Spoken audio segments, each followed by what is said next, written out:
Hey everyone, आज हम discuss करने वाले हैं रेस्ट एंड मोशन या फिर काइनेमेटिक्स के जो भी सारे फॉर्मूले हैं हम उनके बारे में डिस्कशन करेंगे।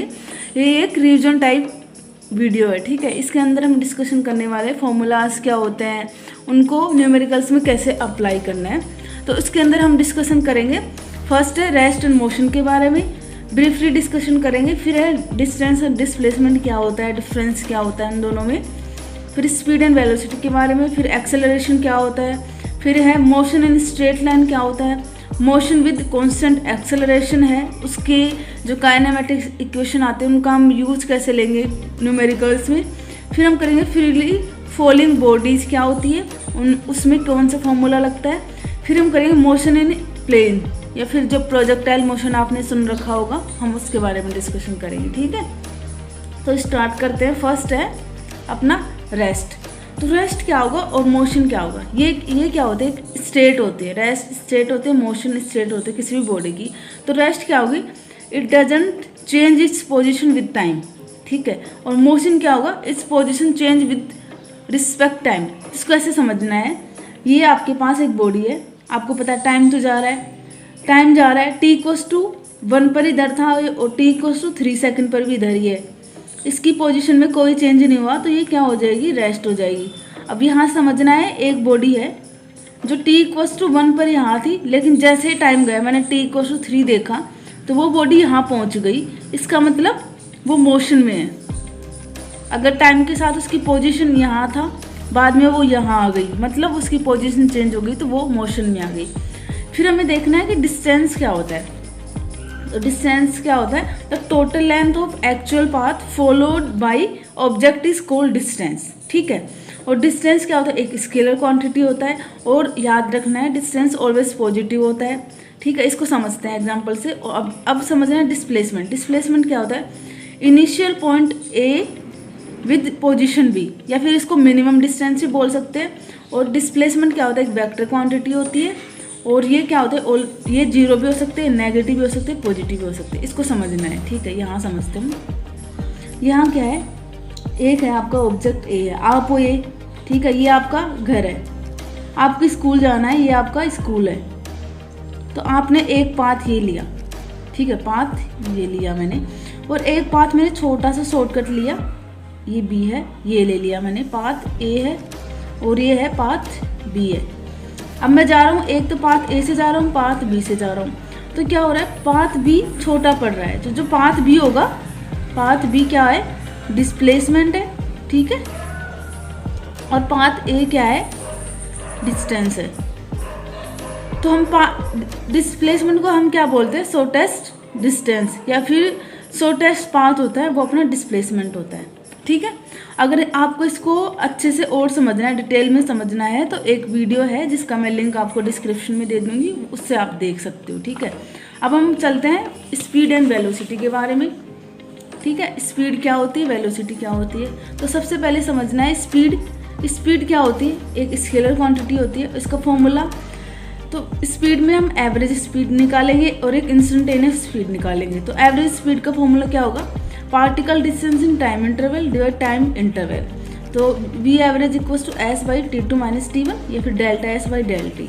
अगर डिफरेंस हो रहा है तो वहाँ वी एवरेज निकलेगा। इंस्टेंटेनियस स्पीड क्या होती है, जो एक पर्टिकुलर पॉइंट पर निकले। तो यहाँ पर पर्टिकुलर पॉइंट मतलब डेल्टा टी बहुत ही कम हो जाएगा, जब क्या होगा, इंस्टेंटेनियस वेलोसिटी आएगी। इसका फॉर्मूला क्या होता है, वी इंस्टेंटेनियस का उसको D S by D T. वहाँ था डिफरेंस, यहाँ है डिफरेंशिएशन है, ठीक है। अब चलते हैं वेलोसिटी की में। वेलोसिटी क्या, एक वेक्टर क्वांटिटी होती है, ठीक है। और इसका भी एवरेज कैसे निकलेगा, delta S by delta T. यहाँ डिस्प्लेसमेंट है, वी इंस्टेंटेनियस कैसे निकलेगा, D S by D T से, ठीक है। डिफरेंशिएशन डिस्प्लेसमेंट का टाइम के रिस्पेक्टिव।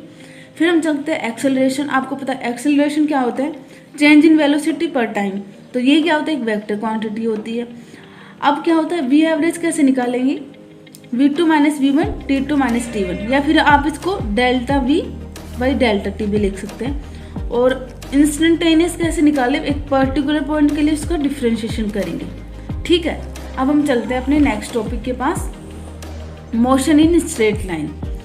तो तो मोशन इन स्ट्रेट लाइन का मतलब क्या है कि हम किसी भी, ये है आपके पास कोई बॉडी है, ठीक है, इसको मैंने कंस्ट्रेंट कर दिया कि तुझे सिर्फ एक ही लाइन में, इसी लाइन में चलना है, आपको ना इधर जाना ना इधर जाना है। तो ये क्या हो जाएगी, इस मोशन को हम क्या बोल देंगे, when a particle is constraint to move on a straight line.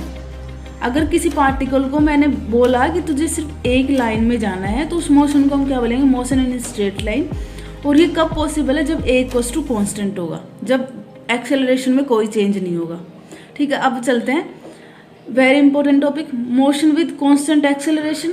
और यहीं से आपकी आती है kinematics equation. This topic is very very important. यहाँ क्या होता है, याद रखना, एक्सेलरेशन ऑलवेज कांस्टेंट रहता है।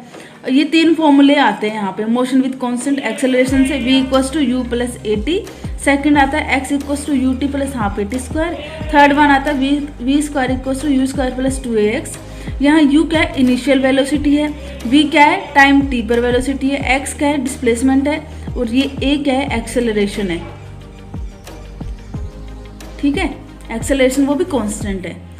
अब हम चलते हैं फ्री फॉलिंग बॉडीज। ये आपने देखा भी होगा अपने डे टू डे लाइफ में, जैसे आपने कोई बॉल लिया, आपकी छत से हो, आप बॉल फेंका तो वो नीचे आएगी, वो भी वो जी ग्रेविटी की वजह से नीचे आ जाती है। और जी क्या होता है, एक एक्सेलरेशन ही होता है ड्यू टू ग्रेविटी, उसका वैल्यू क्या होता है, फिक्स होता है। इस वजह से इस मोशन को, फ्री फॉलिंग बॉडीज को हम बोलते हैं मोशन विद कांस्टेंट एक्सेलरेशन। ठीक है, इसके लिए क्या, यहाँ a इक्वल्स टू माइनस जी आएगा, क्योंकि आपने पढ़ा होगा x है, y और माइनस y है। अब नीचे की साइड आते हैं तो हम नेगेटिव लेते हैं, ऊपर जाना होता है तो हमें पॉजिटिव लेते हैं। तो यहाँ जो काइनेमेटिक्स इक्वेशन आई थी, यहाँ a की जगह माइनस जी पुट करना है, तो फ्री फॉलिंग बॉडीज के लिए अपनी ये काइनेमेटिक्स इक्वेशन आती है, ये यूज लेते हैं अगर फ्री फॉलिंग बॉडी का कोई एग्जाम्पल हो तो। ठीक है, अब हम चलते हैं motion in plane. Motion in plane में क्या करना है, मोशन इन प्लेन, प्लेन मतलब 2D। अगर कोई पार्टिकल, अभी पहले हमने सिर्फ स्ट्रेट लाइन की बात की थी कि एक ही डायरेक्शन में जा रहा है। अगर अब मैंने बोल दिया कि एक पार्टिकल है, एक बॉडी को मैंने बोला कि तुझे x में भी जाना है, y में भी जाना है, तो वो हो जाएगा मोशन इन प्लेन का एग्जाम्पल। तो यहाँ पर कुछ एक दो फॉर्मूला थे एस सी वर्मा सर की बुक में, तो वहाँ से मैंने लिया है, its position can be located with 2 coordinate. ठीक है, तो यहाँ पर डेल्टा आर, पोजीशन को हम डेल्टा एक्स आई का, जैसे मैंने ये है ए से भी मुझे जाना है, यहाँ ए से भी जाना है, तो मुझे डेल्टा एक्स में भी कुछ मैंने कवर किया है डिस्प्लेसमेंट, और वाई में भी कवर किया है। तो डेल्टा आर क्या होगा, पोजीशन क्या होगा, डेल्टा एक्स आई कप, डेल्टा वाई जे कप। अगर मैंने डी टी से इस पूरी इक्वेशन को डिवाइड किया तो मेरे पास वेलोसिटी आ जाएगी।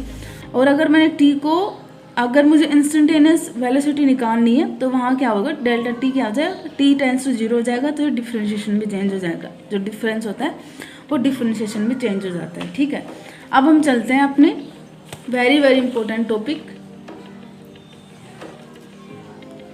Projectile motion. ये आपने सुन रखा होगा, वेरी वेरी इंपॉर्टेंट टॉपिक है। ये क्या है, मोशन इन प्लेन है। प्रोजेक्टाइल मोशन क्या होता है, 2D होता है। यहाँ पर अपना जो पार्टिकल है वो x में भी जाता है, y में भी जाता है। और ये क्या होता है, मोशन अंडर ग्रेविटी होता है। इसको समझ सकते हैं, आपके पास एक क्रिकेट बॉल है, जब आपने इसको फेंका है तो वो ऊपर जाके फिर ग्राउंड में आएगी। तो यहाँ आपकी क्रिकेट बॉल है जो थीटा एंगल से आपने फेंका यू वेलोसिटी से, वो अपने मैक्सिमम हाइट पर गई और वापस अपने ग्राउंड पर आ गई उसी वेलोसिटी से जिससे वो गई थी। तो यहाँ जो मैक्सिमम हाइट उसने कवर की उसको हम एस से डिनोट करते हैं। उसने हॉरिजॉन्टल कितना डिस्टेंस का उसको हम रेंज बोलते हैं, और वो कितने टाइम तक ऊपर रही उसको हम टाइम ऑफ फ्लाइट बोलते हैं। ठीक है, और यहाँ जी का वैल्यू क्या होगा, 10 मीटर पर सेकेंड स्क्वायर, और मैक्सिमम हाइट पर क्या होता है, वेलोसिटी 0 होती है। तो आपको ये चीज़ याद रखनी है, एक्स में जो कंपोनेंट क्या था, यू कोस थीटा आएगा वेलोसिटी का, और यू साइन थीटा आएगा। और आपको याद रखना है, एक्स में एक्सेलरेशन हमेशा 0 होता है प्रोजेक्टाइल मोशन में, और ए वाई में हमेशा फिक्स होता है, माइनस जी होता है। तो यहाँ 3 फॉर्मूले आते हैं very very important. Time of flight का फॉर्मूला क्या होता है, कितने टाइम तक वो ग्राउंड से ऊपर रही। ठीक है, उसके लिए फॉर्मूला आता है T equals to U sine theta by G. और सेकंड आता है मैक्सिमम हाइट, कितना उसने मैक्सिमम हाइट कवर किया, तो उसके लिए फॉर्मूला आता है U square sine square theta by 2g। ठीक है, हॉरिजॉन्टल रेंज, कितना उसने एक्स एक्सिस में डिस्टेंस कवर किया, उसके लिए फॉर्मूला आता है R equals to you square sine 2 theta divide G. और यहाँ साइन 2 थीटा क्या होता है, 2 साइन थीटा कोस थीटा, यहाँ पुट करना है, और ये आपका एक फॉर्मूला, रेंज का फॉर्मूला ये और आ जाता है। तो आई होप आपको समझ में आए होंगे। इन सबको आप अपने क्वेश्चंस में अप्लाई करो, एक बार देखो जब तक फॉर्मूले आपको याद नहीं होंगे आप न्यूमेरिकल नहीं कर सकते। उम्मीद करती हूँ आपको वीडियो पसंद आया है। पसंद आया तो लाइक कर दो यार, सब्सक्राइब कर लो चैनल।